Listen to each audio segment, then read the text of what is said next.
Lorsque vous comparez à votre voisin, vous pensez peut-être être meilleur. Vous pouvez déclarer: « Oh, je ne suis pas un homme mauvais. Bien sûr, je suis un pécheur, mais pas un si grand pécheur que celui-ci. Comment pourrais-je être un si grand pécheur comme cet homme-là? Oh, c'est vrai, je dis des mensonges, je me mets en colère 2 fois par jour. Mais lui, regardez-le. Oh, quel pécheur. Je ne le ressemble pas. Je n'ai rien à voir avec lui.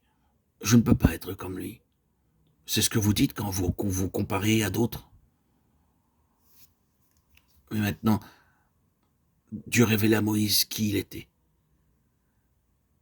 Tandis que Moïse se tenait là devant la montagne pendant 6 jours alors qu'il commençait à voir la gloire de Dieu, il se comparait à cette gloire. Alors, combien petit et insignifiant devenait-il à ses propres yeux? Son orgueil était ôté. Il n'était plus le même homme, jusqu'à ce que Dieu, devant lui, il dut avouer: « Oh Dieu, je ne suis rien, je ne suis rien, je suis moins que rien. » Ah, frères et sœurs en Christ, bien-aimés, chers amis, maintenant, que sommes-nous quand nous mesurons à la sainteté de Dieu? Que sommes-nous? Seulement des vers, de la poussière. Ainsi, pour humilier Moïse, Dieu le fit tenir pendant 6 jours en présence de cette gloire avant qu'il n'entrât dans le nuage. Le 7e jour, Dieu appela Moïse à pénétrer dans le nuage. Moïse entra dans le nuage qui le recouvrit et personne ne pouvait ainsi le voir. Suivirent 40 jours et 40 nuits pendant lesquels Moïse entendit Dieu lui parler.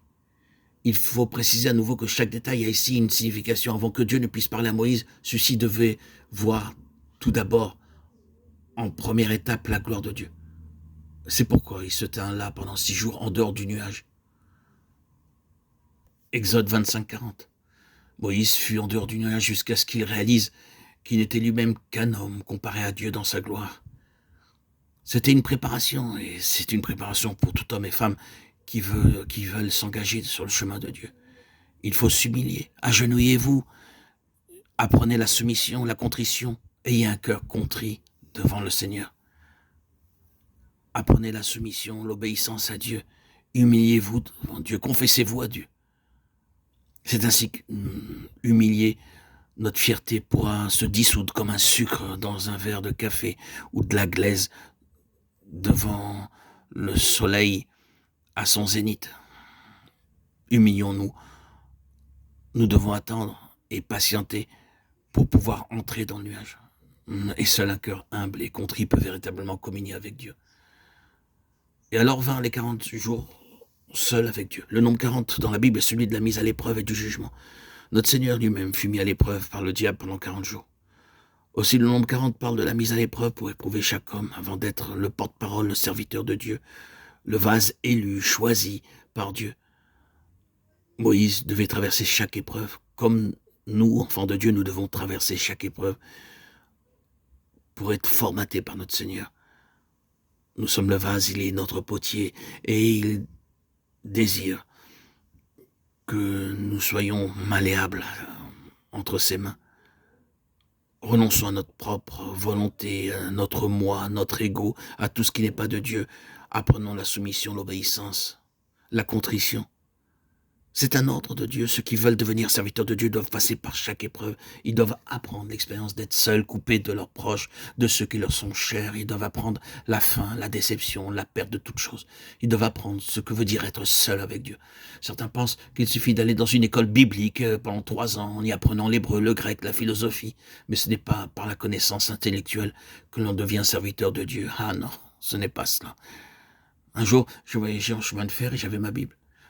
Dans le train, je fermais les yeux et commençais à méditer. Oh, mes voisins pensèrent que je dormais. L'un d'entre eux dit à l'autre: « Cet homme ressemble à un père ou à un missionnaire ?» L'autre dit: « Oh, ce n'est pas un père, ne ressemble pas à un père. Cela doit être un prédicateur, un missionnaire. » Alors, le premier répliqua: « Il ne peut pas être un père.